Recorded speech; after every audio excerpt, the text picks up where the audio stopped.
And I didn't expect much of last night's debate. I thought it would be really, really bad. I was dreading having to watch it. Decided to watch it anyway, so I would have something to say today about it. And Trump is Trump, so I expected the worst of Trump. And of course, Biden has been in steady deterioration. He can barely walk. He seems completely unconnected. So I expected him to be bad yesterday, and indeed expected that this would go badly for him, but not that bad. Oh my God. I mean, Biden really looked completely senile. He had no energy. He couldn't lift his feet off the ground. He had no voice. He couldn't keep track of his own thoughts. And we're not talking about complex thoughts. We're talking about pretty straightforward, simple sentences. Couldn't keep track. The first answer was it. He was dead. Once he answered the first question, he was absolutely dead. He was finished. I mean, and he cannot win the election. I mean, it's over for him. What did he say? Something about killing Medicare?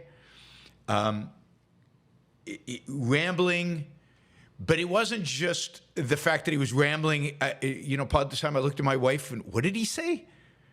Could you decipher what he just said? Blah, blah, blah, blah, just mumbling.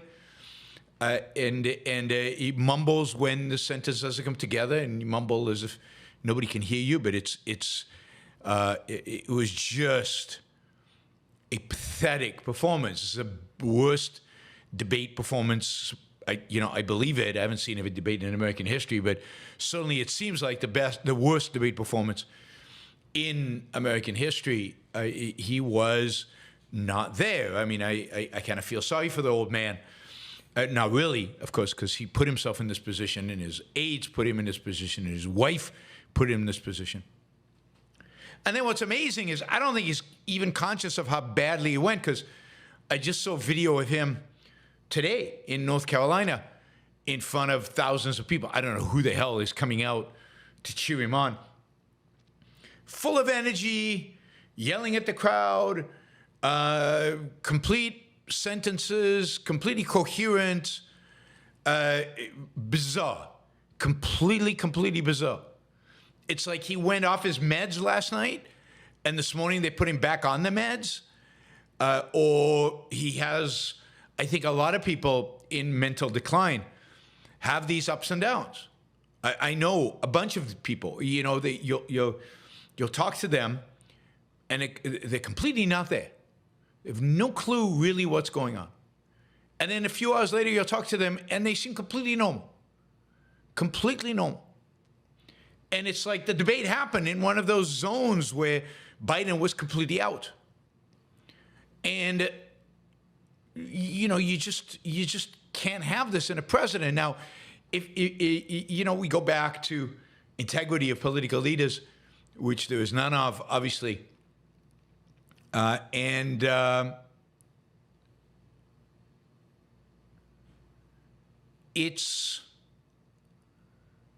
if he had any kind of integrity, he would resign, or he would at least step down from the nomination. If his wife cared at all about the country or him or anything, she would urge him, supposedly she's the only one who he will listen to, urge him to step down. Supposedly, Obama's meeting with him later today, and supposedly Obama's going to urge him to step down. It's just unfathomable that this guy, that anybody would still consider this guy viable. There was a poll, I just saw a poll, who won the debate last night, and 33% of Americans think he won. I mean, I despise Trump. I mean, we'll get to Trump in a minute. I despise Trump, but Trump walked all over him. Not because Trump did anything good, although he did do one thing good, but because Biden was just so horrible, so unbelievably terrible, so I mean, you saw him on camera. I mean, he had this vacant look, completely expressionless. Again, I'm looking at video of him in North Carolina right now. He's smiling. He didn't big showing all his white teeth. None of that yesterday. None of that yesterday. So I don't know. Again, I assume it's got to do with meds or the time of day. Maybe he fades in the evening. I do not know. But somebody on that team screwed up royally in terms of letting him go on stage and letting him go in that condition on stage. It can't be a cold because he showed up. Again, North Carolina, he still got a cold, I assume, at least it's all passed. Anyway, this is, so we've got, so here's the situation you face as an American. All of us face. We have somebody who's clearly in mental decline, clearly not there, not capable, certainly not on a consistent basis. And of course, again, the Wall Street Journal ran an extensive story about this a few weeks ago. We talked about it on the show, on how he's completely gone, how Kevin McCarthy and other people who went to meet him and talked to the difference between this Joe Biden and Joe Biden as vice president and everything else. And Democrats came out and said, no, that's not true. It's a lie. He's completely functional. Well, the lie, the truth was revealed yesterday, completely, unequivocally. You could see it already, in the video out of D-Day and other video that was circulating, how pathetic he was. But here's the challenge. You've got a guy who's 81 years old who is not here. He's clearly fading fast. And the alternative to him is a megalomaniac, narcissistic, principled liar. That's a combination. Not really. I mean, a principled pragmatist. There you go. You can't be a principled pragmatist either. A devoted pragmatist, a devoted liar, who has no respect, zero, zilch, nada respect for the American system of government and for respect for separation of powers and respect for the system of government we have, and who could really cause constitutional crises in the future. He's worse than what I just described. I was being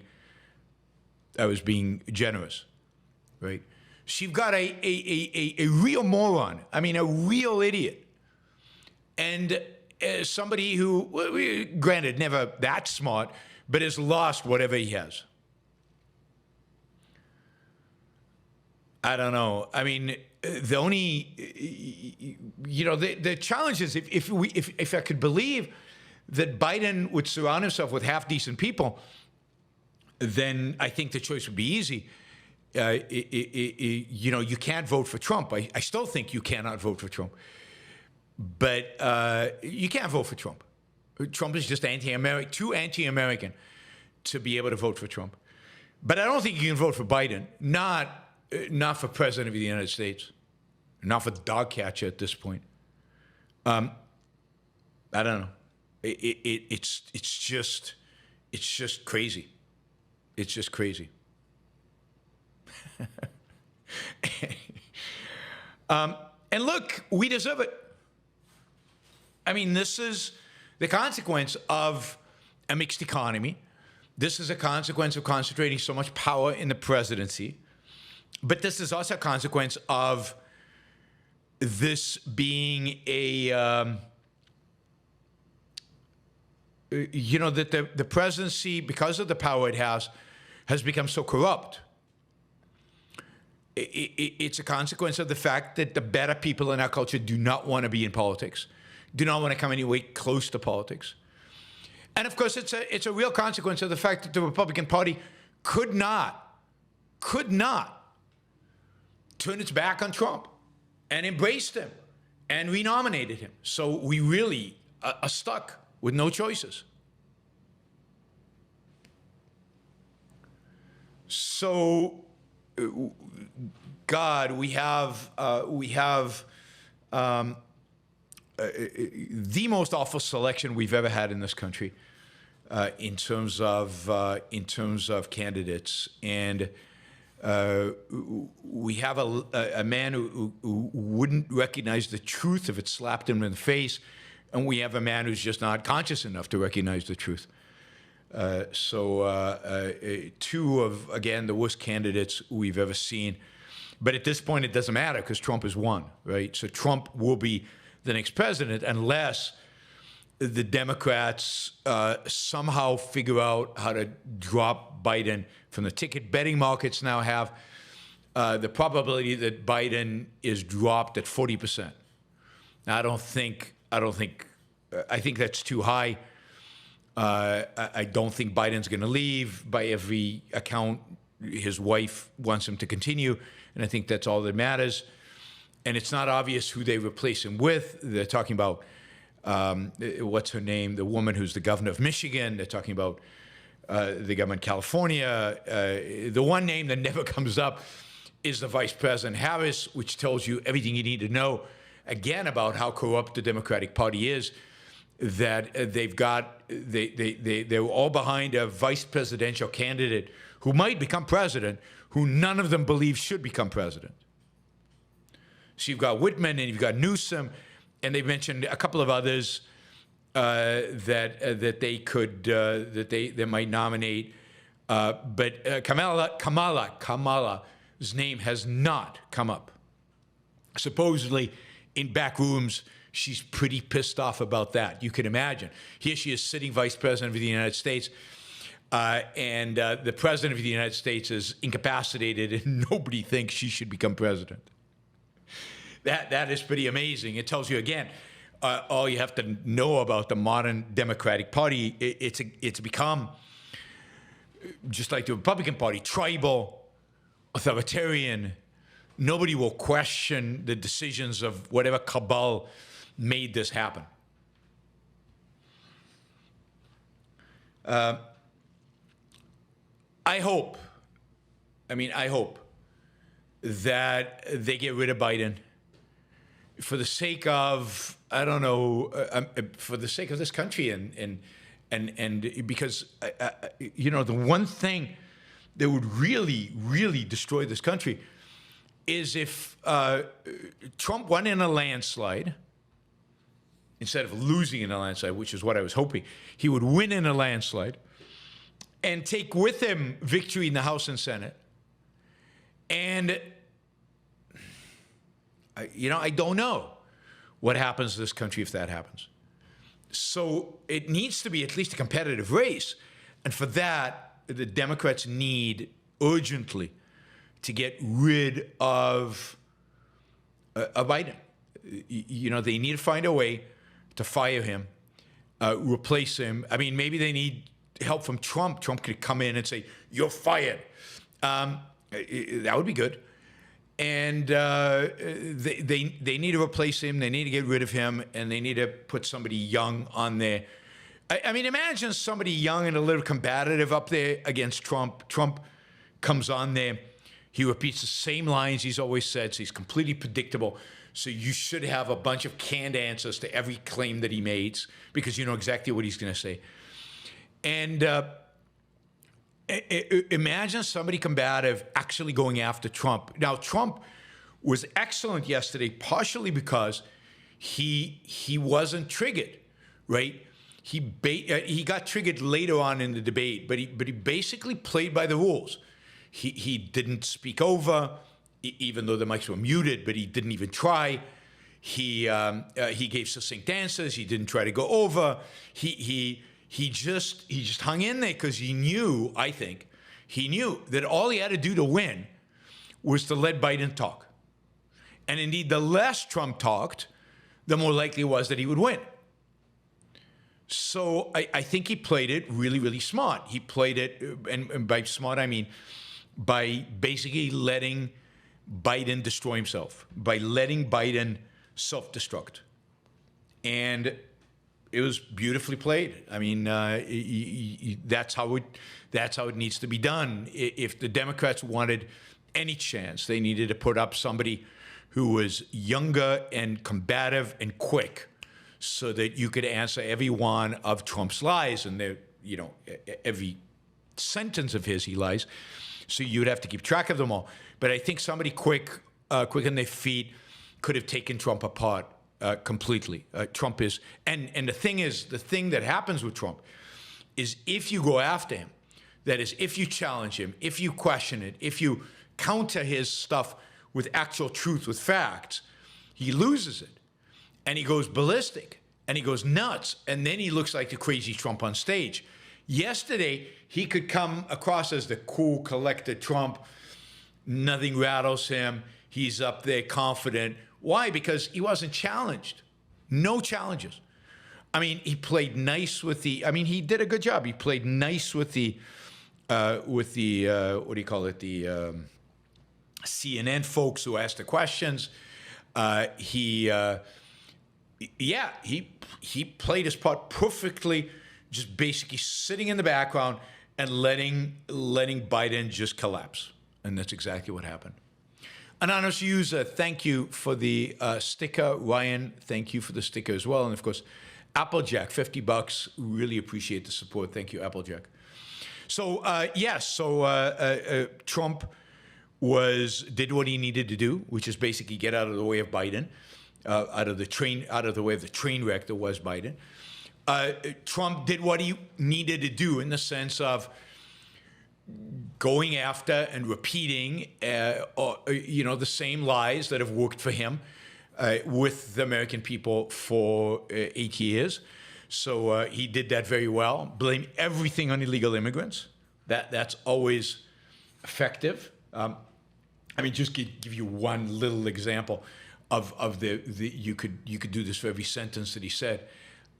He kept blaming illegal immigrants for bankrupting Social Security and Medicare, for the shortfalls in Social Security and Medicare.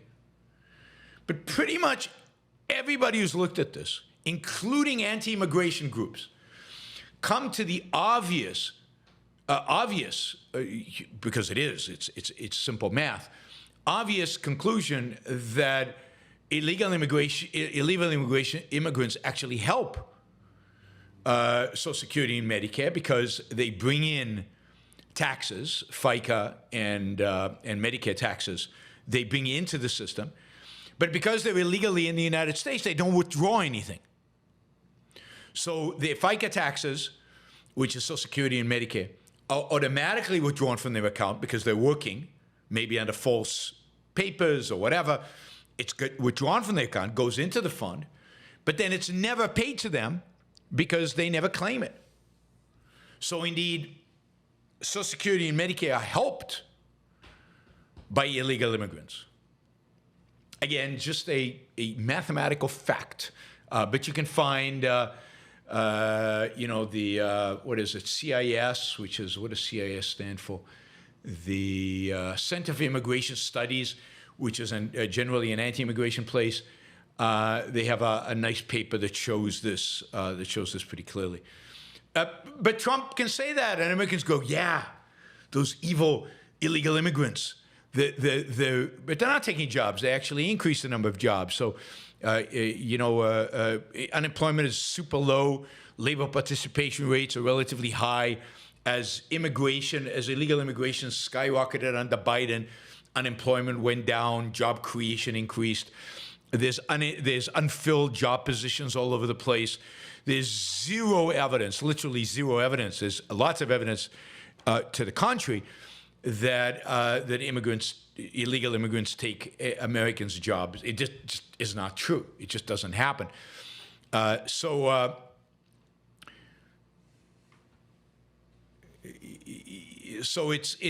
there's just nothing to these. He just lies.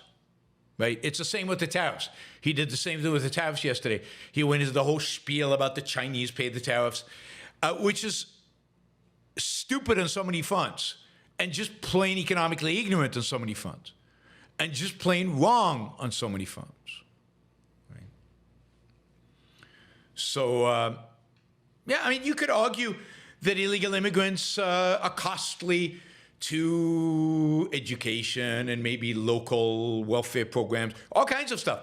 Sure, you can argue that, and you would have to look at the actual numbers, but the reality is the Social Security, Medicare, it's exact opposite. And the reality is that illegal immigration does not reduce the number of jobs in America. It just doesn't. And you can huff and puff and get angry and mad, but it doesn't change the actual facts of reality with regard to immigration. You could argue against immigration. There are lots of arguments you can make against immigration. There is no valid economic argument against immigration other than welfare. So you could argue about culture. You can argue about what do you call it?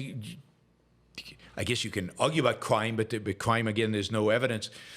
There's just no argument other than the cultural. They'll vote for the left argument against immigrants. And if the issue was illegal immigration because they get welfare, then just don't allow welfare for illegal immigrants. I mean, that seems to be a simple solution. Don't allow welfare for anybody, but don't allow welfare for illegal immigrants. Seems to be a simple solution. But that's, of course, not the issue. It never has been the issue. So, yeah, I mean, again, there is no economic argument against immigration, legal or illegal. And it doesn't really matter if you're legal or illegal from an economic perspective. It might be other law enforcement, respect for the law, rule of law, I don't know, whatever. But, yeah, you know, some people don't care about statistics. They just go by their gut feeling because, you know, their gut feeling is better than data. To hell with data. They don't trust the data, so they just go by what feels right. What they sense, what the anecdotal evidence they have. That's good enough. Yeah, why make an effort? And these are all people who have very strong opinions, but they don't go by the data, even though they have strong opinions, because the data is corrupt by the establishment, by the mainstream media, by whoever, right? So screw the data. I'm going to have my opinions in spite of that. Based on? I mean, you'd think you'd have a little bit of, I don't know, you know, a little bit of thinking about, okay, if I don't trust the data, then how do I know what's going on? And do I want to have strong positions about these things? But no, that would require actual thinking and actual introspection. We don't want that.